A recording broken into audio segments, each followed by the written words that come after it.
एक बार भगवान बुद्ध के एक शिष्य ने उनसे पूछा, भगवान क्या इस चट्टान से बेहतर कोई है? बुद्ध ने कहा, पत्थर से कई गुना शक्ति लोहे में होती है, इसलिए लोहा पत्थर को तोड़कर टुकड़े टुकड़े कर देता है। फिर शिष्य ने पूछा, लोहे से भी कोई चीज बेहतर होगी? बुद्ध ने पुनः कहा, क्यों नहीं, अग्नि है जो लोहे को गलाकर द्रव्य रूप में बना देती है। इस पर शिष्य ने कहा, क्या अग्नि की विकराल लपटों के सामने किसी की क्या चल सकती होगी? बुद्ध ने कहा, केवल जल है जो अग्नि को शीतल कर देता है। फिर शिष्य ने पूछा, जल से टकराने की फिर किसमें ताकत होगी? फिर बुद्ध ने समझाया, ऐसा क्यों सोचते हो वत्स, इस संसार में एक से एक शक्तिशाली हैं।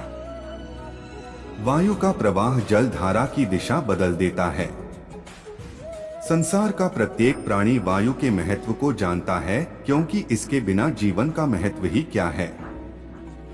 जब वायु ही जीवन है, फिर इससे अधिक महत्वपूर्ण वस्तु के होने का प्रश्न ही नहीं उठता। शिष्य ने कहा। अब भगवान बुद्ध को हंसी आ गई। उन्होंने कहा, मनुष्य की संकल्प शक्ति द्वारा वायु भी वश में हो जाती है। मानव की यह शक्ति ही सबसे बड़ी है। यह प्रसंग बताता है कि इस दुनिया में दृढ़ वस्तु के होने का प्रश्न ही नहीं उठता। शिष्य ने कहा। अब भगवान बुद्ध को हंसी आ गई। उन्होंने कहा, मनुष्य की संकल्प शक्ति द्वारा वायु भी वश में हो जाती है। मानव की यह शक्ति ही सबसे बड़ी है। यह प्रसंग बताता है कि इस दुनिया में दृढ़ संकल्प से बढ़कर कुछ नहीं है।